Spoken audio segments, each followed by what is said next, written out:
adlaw, magbuhat kita karon og ampalaya pickles. Ang pickles ginagamit as complementary appetizer o pampagana sa pagkaon sa mga sudan sama sa lechon, prito o uban pa. Karong adlaw, duha ka klase sa pickles atong pagahisgutan o pagabuhaton.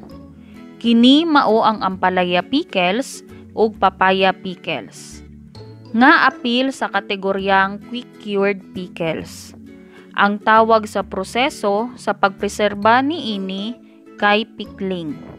Sa ato pa, ginapreserba kini gamit ang brine, tubig ug asin o vinegar. Ang ordinaryong gulay sama sa ampalaya, mapuslan lamang kini sulod sa usa hangtod duha ka semana.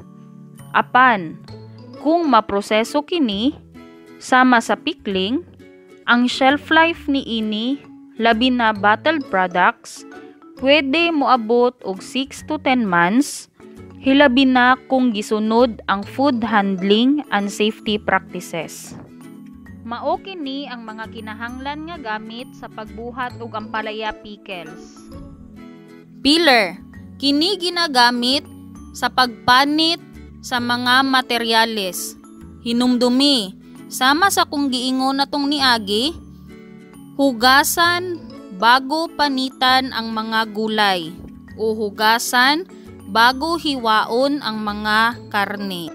Tong, kini ginagamit sa pag-ipit o sa paggunit sa mga materyales. Naay duha ka matang sa tong. Ang food tong maoy ginagamitan sa paggunit sa materyales ug ang bottle tong nga ang ginagunitan ang mga garapon o botilya nga gamit sa produkto. Weighing scale o timbangan. Kini ginagamit sa pagtimbang sa mga materyales. Naay duha ka klase nga timbangan, ang analog type ug ang digital type. Colander, kini ginagamit sa pagpatulo sa imuhang mga materyales sama sa gulay o prutas o mga karne. Measuring cup, kini ginagamit sa pagsukod sa mga uga nga materyales sama sa asukal, asin o uban pa. Measuring spoon, kini ginagamit sa pagsukod sa mga basa o uga na materyales ubos sa 1/4 cup. Measuring glass, kini ginagamit sa pagsukod sa mga basa nga materyales sama sa tubig. Gravy ladle, kini ginagamit sa pagtransfer o pagbubo sa liquid nga materyales sa imuhang garapon o sa imuhang kaserola o mga mixing bowl. Wooden ladle, kini ang ginagamit pag-ukay sa mga materyales. Saucepan, diri ginaluto ang mga solusyon o mga sauce nga gamitonon sa produkto.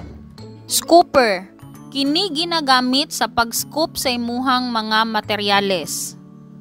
Utility tray, kini ginagamit sa pagbutang sa mga materyales o sa pagbutang sa mga gamit bahin sa produkto na imong buhaton. Utility dish, diri ipangsulod o ipangbutang ang mga gagmay na mga materyales sama sa asin, asukal o uban pa. Utility bowl, kini ginagamit nga butanganan sa mga daghan nga sinukod nga mga materyales sama sa tubig, asin o uban pa. Mixing bowl, diri isagol ang imong mga materyales. Spatula, kini ginagamit sa pagkalis o pag-level off sa imuhang materyales. Ang pagsukod sa mga uga na materyales gamit ang measuring cup. Una, iprepara ang mga gamitonon sama sa measuring cup, utility plate, spatula, scooper. ug mga materyales. Ikaduha, ibutang ang measuring cup sa patag na lugar o plato. Ikatulo, i-scoop ang uga nga materyales ug ibubo sa measuring cup hantod mapuno kini. Ikaupat, kalison ang measuring cup aron mapantay kini. Pahinumdom, ayaw isansan ang materyales sa measuring cup. Ayaw idiretso ug scoop ang materyales gamit ang measuring cup. Ang pagsukod sa mga uga nga materyales gamit ang measuring spoon. Una, iprepara ang mga gamitonon sama sa measuring spoon, spatula, scooper, utility plate ug uga nga mga materyales. Ikaduha, gunitan ang measuring spoon. Ikatulo, i-scoop ang uga nga materyales ug ibubo kini sa measuring spoon hantod mapuno kini. Ikaupat, kalison ang measuring spoon aron mapantay kini. Pahinumdum, ayaw isansan ang materyales sa measuring spoon. Ug ayaw i-scoop diretso ang materyales gamit ang measuring spoon. Ang pagsukod sa mga basa nga materyales gamit ang measuring glass. Una, iprepara ang mga gamitonon sama sa measuring glass, plato, ug basa nga materyales nga gamitonon. Ikaduha, ibutang ang measuring glass sa patag na lugar o plato. Ikatulo, ibubo ang tubig o basa nga materyales sa measuring glass. Ikaupat, kinahanglan ang imong tan-awon na sumbanan kay ang level sa tubig na ginatawag og low meniscus. Kini makita kung nakabend ang imong mga tuhod ug eye level lamang ang imong tan-awon sa measuring glass. Pahinumdom, ayaw guniti, isaka, ug uyugon ang measuring glass samtang ginabubuan kini. Ang pagkalibrate sa timbangan. Una, iprepara ang mga gamitonon sama sa timbangan ug mga materyales o butang nga gamitonon. Ikaduha, ibutang ang timbangan sa patag na lugar. Ikatulo, i-adjust ang pointer gamit ang adjustment screw sa 0. Ikaupat, ibutang ang materyales o butang sa timbangan. Ikalima, tan-awon ug milihok ba ang pointer sa timbangan. Ikaunom, kuhaon ang materyales o butang sa timbangan. Ikapito, obserbahan kung ang pointer mibalik ba sa 0. Ikawalo, ug kung mibalik kini, calibrated ang imuhang timbang.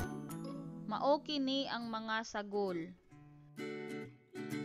Usa ka buok nga ampalaya, usa ka kutsara nga asin, usa ka buok nga atsal, usa ka buok nga carrots, duha ka buok nga sibuyas, 1/4 tasa nga luya, isa ka buok nga ahos, isa ka tasa nga suka, 1/2 tasa nga asukal na puti, ug isa ka kutsarita nga asin. Mao kini ang mga proseso. Una, sukaton daan ang tanan nga mga gamitonon na sagol sa pagluto. Ikaduha, hiwaon og pataas ang tanang gulay.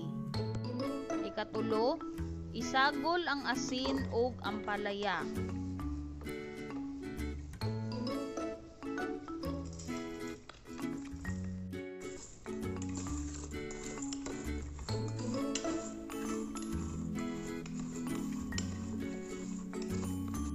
Ikaupat, hugasan ug patuloon. Ikalima, i-arrange ang tanang gulay sa limpyo nga garapon.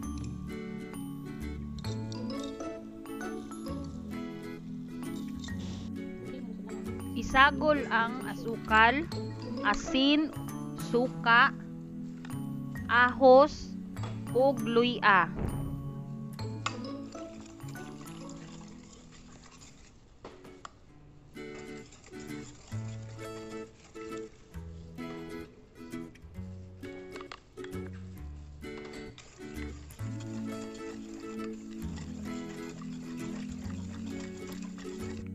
Ug pabukalan kini hantod sa mutin-aw.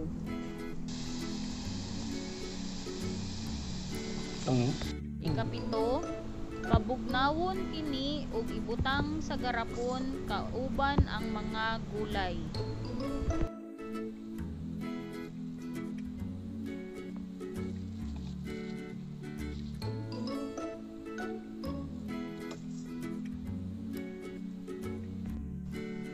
Ug ikawalo, isil ug i-label.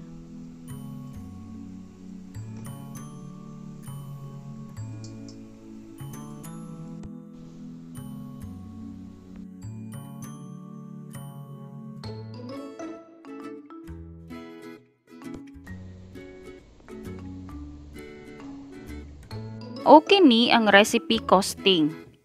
Kini magtabang kanato sa pag-compute sa atong gasto ug sa pagkuha sa presyo sa imong ibaligya na produkto ug ang ginansya niini. Ang directly cost o cost sa mga ingredients, kita makagasto og 58.76 pesos. Ang indirectly cost nga mao ang transportation, water o electric bill og labor o 10% sa imong directly cost, kini mukabat sa 5.88 pesos.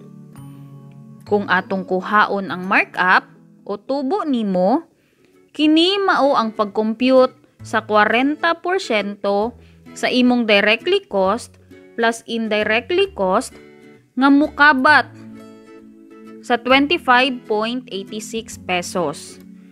Ang directly cost dungagan sa imong tubo, mukantidad kini og 90.50 pesos. Sa atong nagasto sa directly cost ug indirectly cost, kita makabuhat og duha ka botelya sa tag 220 grams sa ampalaya pickles.